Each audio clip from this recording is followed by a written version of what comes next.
Hello there, this is Mehroz Siraj Rupani and here with another short video today. And today we're going to talk about what ails peace in Pakistan.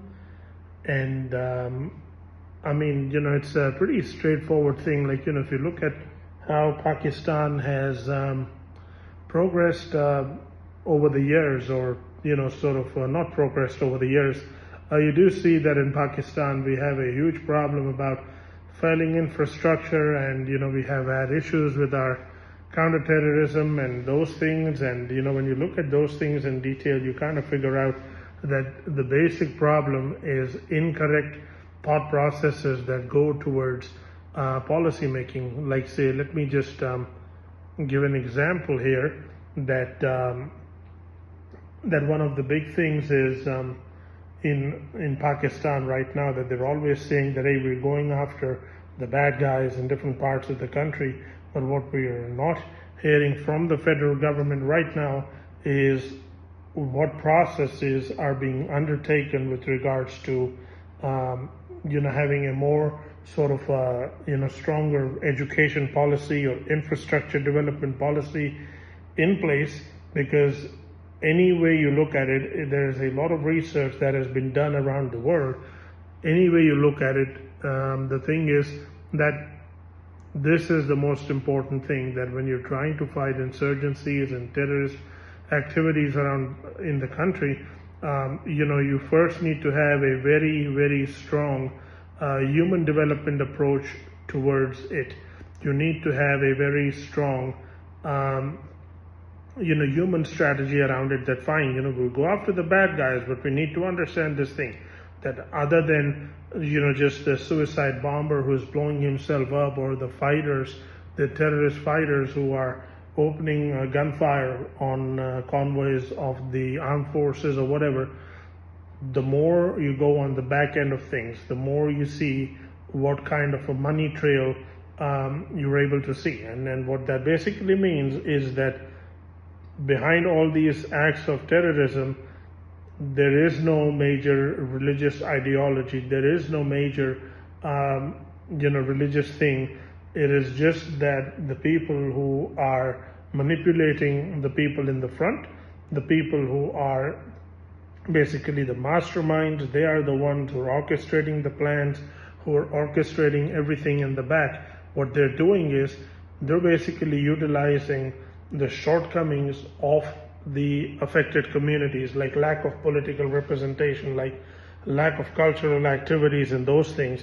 And I think that is where Pakistan and the federal government and the provincial governments really need to,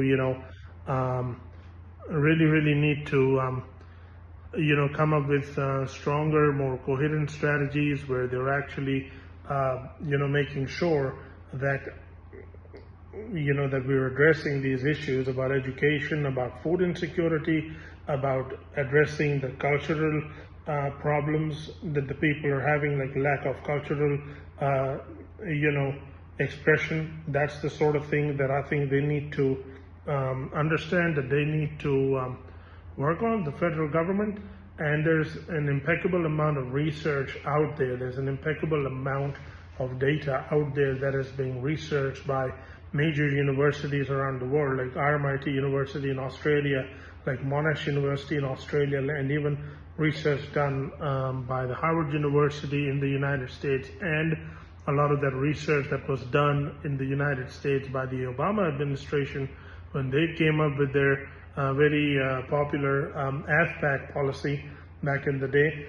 There's a lot of research out there that shows that national security is about geostrategic security that deals with the armed conflicts and the anti-terror operations and whatnot.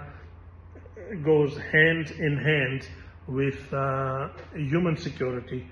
And I think this is where the government, the federal governments in Pakistan, have consistently fallen short. I mean, like, say, if you look at the the counterterrorism activities that happened in the Swat Valley and in other parts of the northern areas, those people were driven out. Those people were handled very well by the Pakistani armed forces. We're not going to get into the details about that. right now. But what happened was, that all the schools that were flattened, all the agricultural fields that was destroyed, all the regional economy that was destroyed, it has taken that economy a long and a very long time and to recover, but it has not fully recovered yet. A lot of those schools that were destroyed by the Taliban and the Al-Qaeda and others back in 2008 and 9 and in other terrorist activities, especially girls' education and stuff like that, those places have not been fully rebuilt yet. Those places have not been fully reestablished, and there is a lot of evidence out there that this is what is basically getting a lot of flack from the locals. They're happy about the fact that the terrorists and the insurgents have been driven out at a tremendous cost, but they've been driven out by the armed forces. But they're basically angry at the federal government not fulfilling their side of the argument, where the schools have not been rebuilt. A lot of the physical infrastructure has not been settled yet. The roads are still in pretty bad shape. Tourism industry has not yet picked up.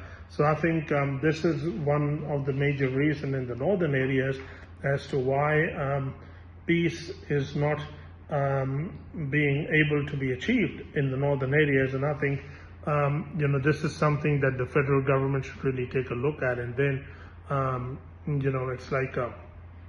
it's like a different situation down in the south, in different cities down in the southern part of Pakistan. There you have more issues about pretty bad economic management, by the provincial and the federal government, and there's lack of infrastructure. There is not enough focus given to addressing issues about street crime and all that. So I think, when in Pakistan, when they're still talking too much about how to deal with the menace of terrorism, the menace of insurgencies and stuff like that, this is one area that I believe that the federal government of Pakistan is consistently ignoring. They need to explore these options. They need to, give more focus to education. They need to give more focus to building good quality schools, good quality, hospitals across the country, including in the southern part. They need to make sure that they're providing enough economic opportunities to people, good quality economic opportunities, so that these people cannot be actively recruited by the bad guys, by the bad characters. So that's what needs to be done, in my view. And there is a lot of research that has been done on this issue by many universities around the world. And I'm going to go ahead and post a couple of Substack links down with this video. Please go ahead, take a read, like, subscribe, and share with your friends and family. And we really appreciate your support. And I should see you soon in the next video. Thank you very much, and have a great rest of your day, everybody.